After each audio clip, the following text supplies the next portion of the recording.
সুখবর। অবশেষে আগামীকাল বৃহস্পতিবার থেকে কার্যকর হচ্ছে নবম পে স্কেল। আজ যমুনায় গুরুত্বপূর্ণ বৈঠক শেষে সরাসরি সংবাদ সম্মেলনে ঘোষণা দেন অর্থমন্ত্রী আমির খসরু। আরও বিস্তারিত থাকছে পুরো ভিডিওতে। আসসালামু আলাইকুম প্রিয় চাকরিজীবী মহোদয়গণ। নবম পে স্কেলের আপডেট যদি সবার আগে পেতে চান তাহলে আমাদের এই চ্যানেলটি সাবস্ক্রাইব করে ভিডিওতে লাইক করে দিন। সুখবরের এই ঘোষণাকে ঘিরে সারা দেশের সরকারি কর্মকর্তা কর্মচারী এবং পেনশনারদের মধ্যে নতুন আশার সঞ্চার হয়েছে। দীর্ঘদিন ধরে যে নবম পে স্কেল নিয়ে আলোচনা, প্রত্যাশা এবং অপেক্ষা চলছিল, অবশেষে সেই প্রতীক্ষার অবসান ঘটতে যাচ্ছে। আগামীকাল বৃহস্পতিবার থেকেই নবম পে স্কেল কার্যকর হওয়ার ঘোষণা আসার পর বিভিন্ন মহলে স্বস্তি ও সন্তুষ্টির প্রতিক্রিয়া দেখা যাচ্ছে।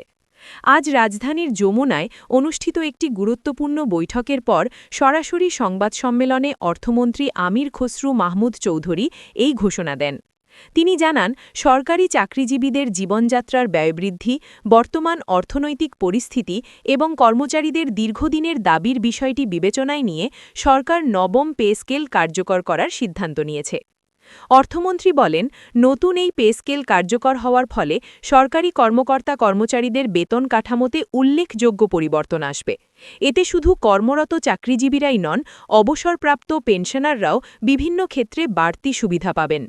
তিনি আরও জানান, নবম পে স্কেলের আওতায় বেতন কাঠামোকে সময়োপযোগী করা হয়েছে এবং বিভিন্ন গ্রেডের মধ্যে সামঞ্জস্য আনার চেষ্টা করা হয়েছে। দীর্ঘদিন ধরে বিভিন্ন স্তরের কর্মচারীরা যে বৈষম্যের কথা তুলে ধরছিলেন, সেই বিষয়গুলো নতুন কাঠামোতে গুরুত্ব দিয়ে দেখা হয়েছে। এই ঘোষণার পর সরকারি দপ্তরগুলোতে কর্মরত কর্মকর্তা কর্মচারীদের মধ্যে নতুন করে উৎসাহ দেখা গেছে।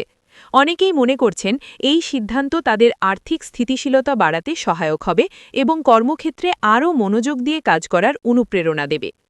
নবম পে স্কেল বাস্তবায়নের বিষয়টি দীর্ঘদিন ধরেই আলোচনায় ছিল।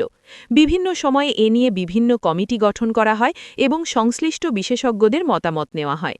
শেষ পর্যন্ত সকল দিক বিবেচনা করে সরকার এই সিদ্ধান্তে পৌঁছেছে বলে অর্থমন্ত্রী জানান। তিনি বলেন, সরকারি কর্মচারীরা রাষ্ট্রের প্রশাসনিক কাঠামোর একটি গুরুত্বপূর্ণ অংশ। দেশের উন্নয়ন কার্যক্রম সঠিকভাবে বাস্তবায়নের ক্ষেত্রে তাদের ভূমিকা অত্যন্ত গুরুত্বপূর্ণ। তাই তাদের ন্যায্য দাবি এবং প্রাপ্য সুযোগ সুবিধা নিশ্চিত করার বিষয়টি সরকার গুরুত্বের সঙ্গে বিবেচনা করেছে। অর্থমন্ত্রী আরও উল্লেখ করেন, নতুন পে স্কেল কার্যকর হওয়ার ফলে সরকারি কর্মচারীদের জীবনমান উন্নত হবে, পাশাপাশি তাদের পরিবারও এর সুফল পাবে। এতে করে সামগ্রিকভাবে কর্মচারীদের মধ্যে সন্তুষ্টি বৃদ্ধি পাবে বলে আশা করা হচ্ছে। সরকারি বিভিন্ন সংস্থার প্রতিনিধিরাও এই ঘোষণাকে স্বাগত জানিয়েছেন। তারা মনে করছেন, এই পদক্ষেপ দীর্ঘদিনের একটি বড় প্রত্যাশা পূরণ করতে যাচ্ছে। এদিকে পেনশনারদের মধ্যেও এই ঘোষণাকে ঘিরে ব্যাপক আগ্রহ দেখা গেছে। কারণ নতুন পে স্কেলের প্রভাব অনেক ক্ষেত্রেই অবসরপ্রাপ্ত কর্মচারীদের পেনশন সুবিধার উপরও পড়ে থাকে। তাই তারাও আশা করছেন যে নতুন ব্যবস্থার ফলে তারা কিছু অতিরিক্ত সুবিধা পাবেন। অর্থমন্ত্রী বলেন, পেনশনারদের বিষয়টিও সরকার বিশেষ গুরুত্ব দিয়ে বিবেচনা করেছে। তাদের জন্য প্রযোজ্য সুবিধাগুলোও নতুন কাঠামোর মধ্যে সমন্বয় করার চেষ্টা করা হয়েছে। তিনি আরও বলেন, নতুন পে স্কেল কার্যকর করার মাধ্যমে সরকার একটি ইতিবাচক বার্তা দিতে চায়। সরকারি কর্মচারীদের প্রতি সরকারের দায়বদ্ধতার প্রতিফলন হিসেবেই এই সিদ্ধান্ত নেওয়া হয়েছে। এই ঘোষণার পর বিভিন্ন সামাজিক যোগাযোগ মাধ্যমে সরকারি চাকরিজীবীদের প্রতিক্রিয়াও লক্ষ্য করা গেছে। অনেকেই এটিকে একটি স্বস্তিদায়ক এবং সময়োপযোগী সিদ্ধান্ত হিসেবে উল্লেখ করেছেন। অর্থমন্ত্রী তার বক্তব্যে আরও বলেন, অর্থনৈতিক ভারসাম্য বজায় রেখে এবং দেশের সামগ্রিক উন্নয়ন পরিকল্পনাকে সামনে রেখেই এই সিদ্ধান্ত নেওয়া হয়েছে, যাতে করে একদিকে যেমন সরকারি কর্মচারীরা উপকৃত হন, অন্যদিকে রাষ্ট্রের অর্থনৈতিক স্থিতিশীলতাও বজায় থাকে। তিনি জানান, নতুন পে স্কেলের বাস্তবায়ন প্রক্রিয়া ইতোমধ্যে সম্পন্ন করা হয়েছে এবং সংশ্লিষ্ট সকল দপ্তরকে প্রয়োজনীয় নির্দেশনা দেওয়া হয়েছে, ফলে নির্ধারিত সময় থেকেই এটি কার্যকর করা সম্ভব হবে। সরকারের এই সিদ্ধান্তকে অনেকেই একটি গুরুত্বপূর্ণ প্রশাসনিক পদক্ষেপ হিসেবে দেখছেন। কারণ সরকারি কর্মচারীদের বেতন কাঠামো সংশোধন করা একটি বড় ধরনের নীতিগত সিদ্ধান্ত, যা দেশের প্রশাসনিক ব্যবস্থার ওপর সরাসরি প্রভাব ফেলে। বিশেষজ্ঞরা মনে করছেন, নিয়মিত সময় পরপর বেতন কাঠামো পর্যালোচনা করা হলে সরকারি কর্মচারীদের মধ্যে কর্মস্পৃহা বৃদ্ধি পায় এবং প্রশাসনিক কার্যক্রম আরও গতিশীল হয়। এদিকে বিভিন্ন কর্মচারী সংগঠনও এই ঘোষণার পর সন্তোষ প্রকাশ করেছে। তারা আশা করছেন নতুন পে স্কেল বাস্তবায়নের মাধ্যমে দীর্ঘদিনের অনেক সমস্যার সমাধান হবে। অর্থমন্ত্রী বলেন, সরকার সবসময়ই চায় সরকারি কর্মচারীরা যেন তাদের কাজের যথাযথ মূল্যায়ন পান। সেই লক্ষ্য থেকেই এই উদ্যোগ নেওয়া হয়েছে। তিনি আরও বলেন, দেশের উন্নয়ন যাত্রাকে এগিয়ে নিতে সরকারি কর্মচারীদের অবদান অপরিসীম, তাই তাদের কল্যাণ নিশ্চিত করা সরকারের অন্যতম দায়িত্ব।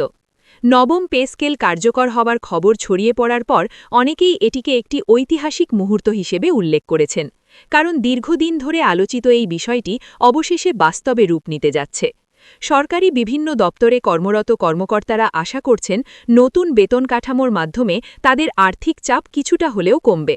পাশাপাশি ভবিষ্যতে আরও উন্নত কর্মপরিবেশ তৈরিতেও এটি সহায়ক হবে। অর্থমন্ত্রী তার বক্তব্যে শেষে বলেন, সরকারের লক্ষ্য সবসময়ই দেশের মানুষের কল্যাণ নিশ্চিত করা। সেই লক্ষ্যের অংশ হিসেবেই এই সিদ্ধান্ত নেওয়া হয়েছে। তিনি সবাইকে আশ্বস্ত করে বলেন, নতুন পে স্কেল বাস্তবায়নের ফলে যে পরিবর্তনগুলো আসবে তা ধীরে ধীরে সবাই উপলব্ধি করতে পারবেন। এই ঘোষণার মধ্য দিয়ে সরকারি চাকরিজীবীদের দীর্ঘদিনের একটি প্রত্যাশা পূরণ হতে যাচ্ছে এবং আগামী দিনগুলোতে এর ইতিবাচক প্রভাব দেশের প্রশাসনিক কাঠামোতেও প্রতিফলিত হবে।